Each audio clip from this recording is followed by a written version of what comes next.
Jadi persoalan yang tertanya-tanya, kenapa dia tak masukkan ke balai lagi? Adakah dia anak polis? Adakah dia bayar jaminan? Dia dapat 4,500 dalam masa sebulan. Dah macam gaji buat ASW. Okay guys, welcome back to my channel Acik BerYouTube. Terima kasih untuk datang ke video ni. Aku hargai sangat-sangat. So hari ni aku akan berceritakan tentang topik yang agak serius, yang memang tak boleh buat main. Tapi sebelum tu, intro.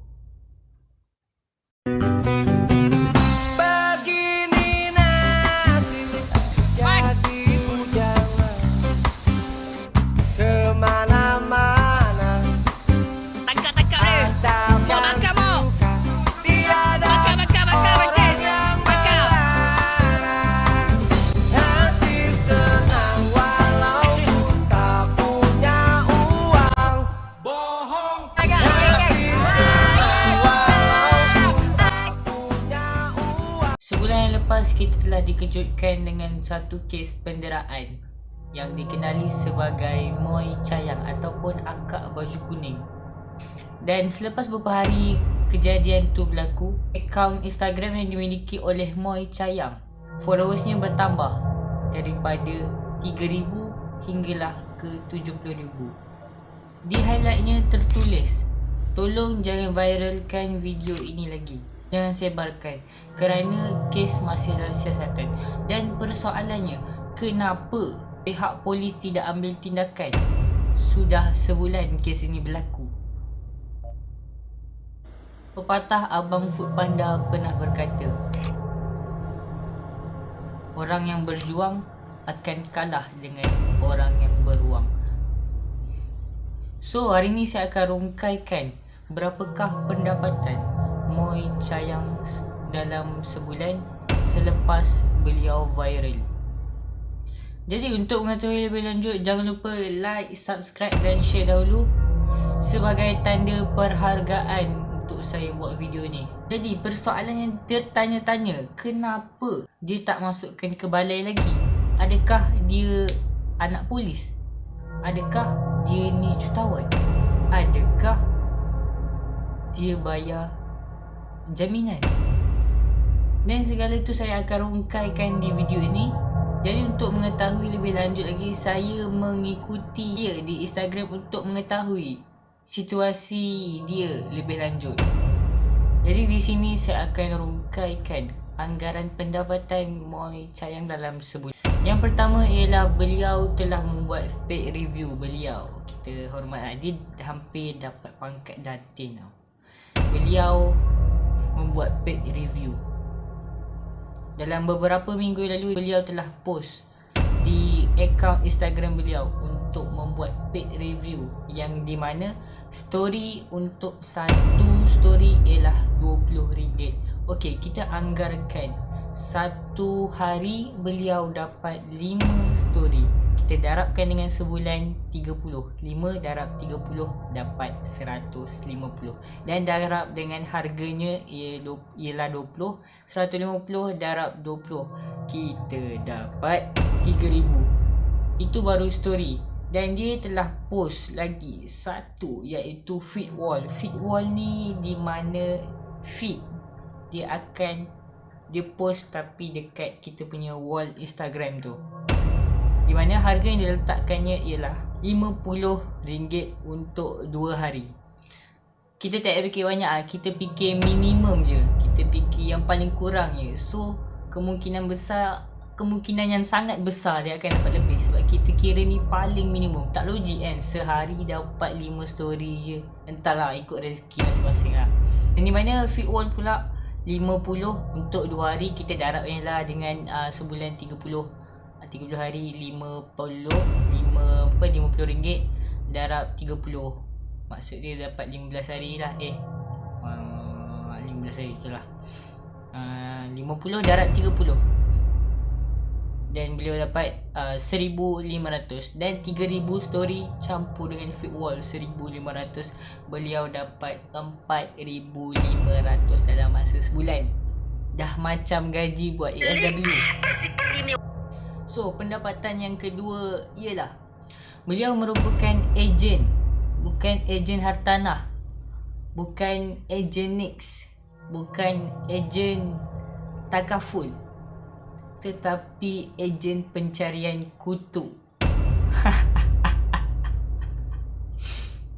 Pada video tersebut, ramai yang tersalah pandang, tersalah angle sebenarnya.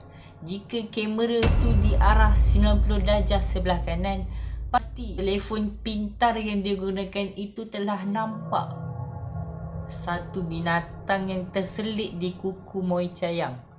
Dan itulah pencarian rezeki sebenarnya. Tetapi kita ni sebagai manusia hanya menghukum sahaja, tidak mengkaji sebelum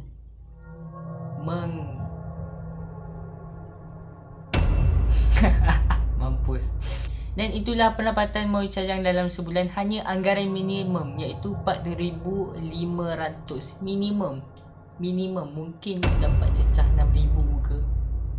Tu sebab yang pertama, mungkin beliau ada pendapatan yang besar dan boleh membayar ikat jamin supaya beliau tidak reman, beliau tidak disiasat dengan lebih lanjut lah. Sebab tu kita tak dapat tahu lagi apakah situasi yang berlaku selepas kejadian itu.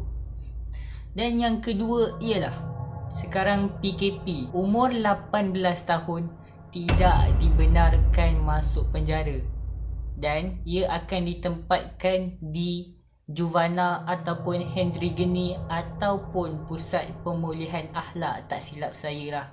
Jadi di waktu PKP ini, beliau tidak dapat masuk ke sekolah Juvana pada masa kini kerana situasi dunia dengan wabak yang melanda.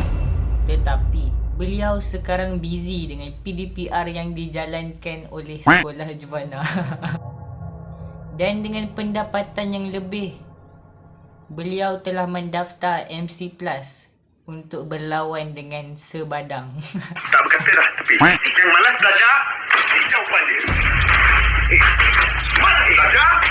Sekarang ekonomi dah lah tengah teruk. Mak bapak lewat keluar duit kena PSP. Jawapan dia. SPM nak ikan, main barang. Kita kembali ke mode serius. Dan saya tak pernah tak serius. Video ini mengenai permohonan maaf beliau dan saya akan terangkan sedikitlah pengetahuan yang saya tahu tentang kes ini. Dan ini video dia. Saya tahu saya salah. Bila ramai yang tak puas hati sebab pukul budak tu teruk kan. Ada final-final tu kan. Betul.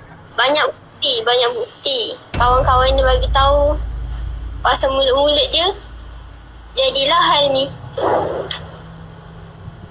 Jadi kes seperti ini seperti adik kau yang tumpahkan nasi tapi engkau yang kena marah. Macam tu dia punya perumpamaan tu. Budak tu mungkinlah ni berdasarkan apa yang diterangkan dan dia post. Maksud benda tu benar lah. Sebab KKM kata tak pasti jangan kongsi. Tak. Maksud tu benda tu benar lah. Lagipun dekat komen tu tak ada siapa yang bantah pun. Budak tu mulut dia celupa mungkin. Mulut dia biadab. Mulut dia macam tu lah. Mulut dia sampah lah. Macam tu. Lepas tu diorang ni settle lah. Macam kita dekat asrama. Ada junior yang tai, junior yang perangai macam tai sikit.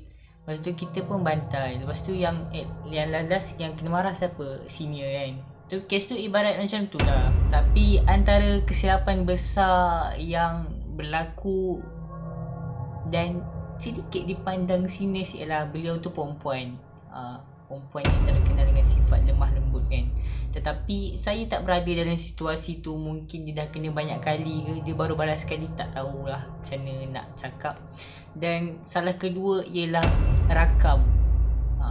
Betul kata pepatah, budak cawkit tolong jangan rakam. Tak ada, aku minta maaf lah kalau dia dengar. Bukan aku nak gelar dia budak coket. Dekat situ kawasan coket kan, KL yang tu.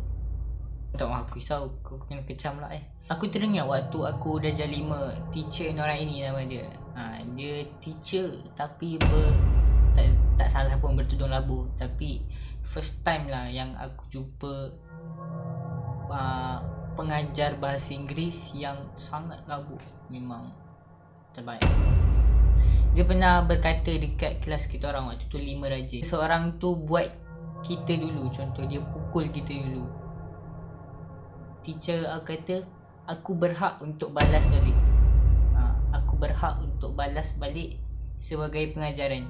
Dan teacher takkan ambil tindakan langsung ke atas kamu. Walaupun yang aku buat tu lebih sakit daripada dia buat dulu. So aku berpegang kepada kata-kata teacher tu. Sebab itu bagi aku adil. Aku tak berani nak cakap apa-apa. Tapi biasanya bila orang yang buat aku akan pendam. Itulah sifat aku di sebalik kegembiraan yang aku tonjolkan.